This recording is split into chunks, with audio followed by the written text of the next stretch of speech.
Today's question comes to us from Kathy, who wrote to me and said, I coach high school tennis and I'm mystified as to why my girls can win their first set 6-1 and then lose the second set badly.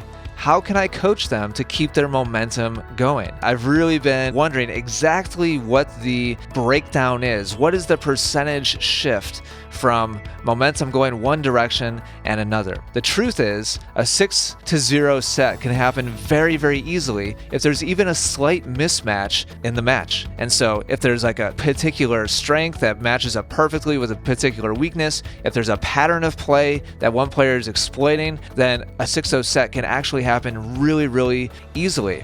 And if you've been around competitive tennis for any length of time, you've heard this kind of statement after walking off a court. Man, I just finished my match and every single game went to deuce, but somehow I managed to lose 6-1, 6-0 or 6-0, 6-0 or whatever. And we have this internal assumption as tennis players, it's just kind of in the culture that that's total domination. You know, by the scoreboard, it would be super easy to assume that. But I think the key mindset, the key perspective shift here is understanding how close those sets can be, and understanding that is critical to your mindset on the courts. And I spent some time yesterday running some numbers. And so let's start off with the basic like 50-50 split of points. So out of every 10 points, I win 5 and you win 5. And that would be representative of kind of the ultimate competitive experience in tennis. The match can equally go in either direction. In fact, in tennis, the scoring is a little bit unique, and it sets up the possibility of one player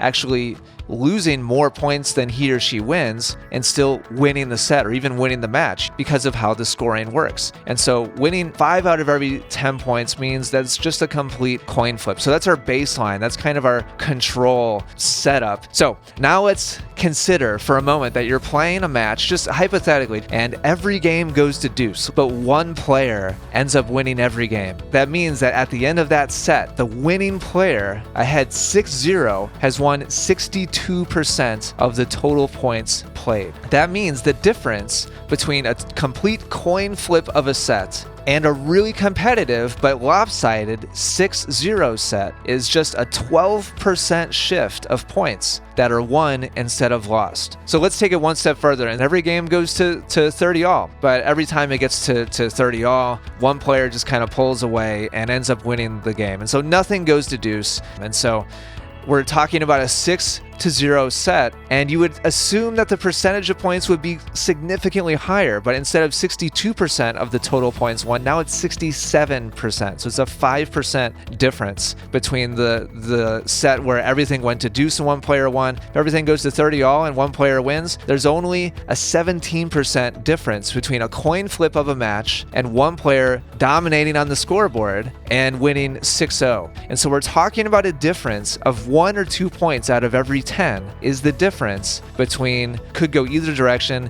and complete domination on the scoreboard, 6-0 or maybe 6-1 or 6-2. So all you need is a 10% shift in points won instead of lost. That's the difference between utterly dominating a set and being utterly dominated. So with that in mind, remember the next time you lose a set, that a 10% shift is all you need to get right back into it.